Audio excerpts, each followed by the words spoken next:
На што го темели оптимизмот првиот човек на Агенцијата за промоција и поддршка на туризмот, Јаневски, кој најави туристички бум со дури 7-цифрени бројки на остварени ноќевања ова лето, а ќарот го пресмета во стотици милиони долари.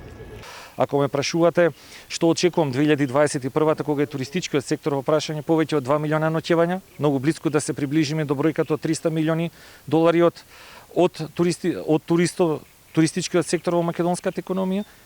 И додека Јаневски веќе ја гледа Македонија во зелената зона на мапата на туристички безбедни зони, што од средината на јуни, според него, на ривиерата ќе ги донесе и првите гости од Холандија и другите европски земји. Македонските туроператори вела дека неизвестно е доаѓањето на странците, бидејќи Македонија се уште се наоѓа во црвената зона според податоците на Американскиот центар за справување со пандемијата од 10 мај.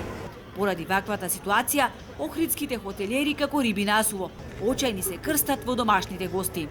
Ние ево веќе 12-13 месеци работиме со нула промет, некој минимален промет или со 1%, 2% тоа што сме го работеле, а како што времево доаѓа гледаме дека тоа не оди на подобро. Ево сезоната доаѓа, ние имаме многу слаб интерес за анажмани. Резервациите буквално се сите last minute.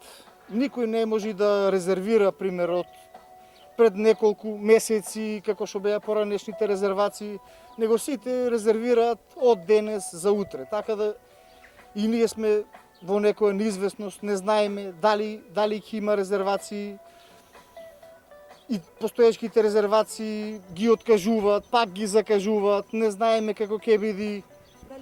Постои неизвестност, бидејќи луѓето се плашат да патуваат. Прво што прашуваат е колку нашата земја е сигурна дестинација и кој ќе им ја гарантира безбедноста од здравствен аспект, велат туристичките работници. Предпоставувате каков впечаток оставаме кога ќе им кажеме дека туристичките работници во земјава се уште не се ниту на приоритетната листа за вакцинација, додаваат хотелиерите, а тоа е еден од условите што ќе придонесе полесно да ја продадеме нашата дестинација и да направиме обид колку толку да ја извлечеме оваа сезона.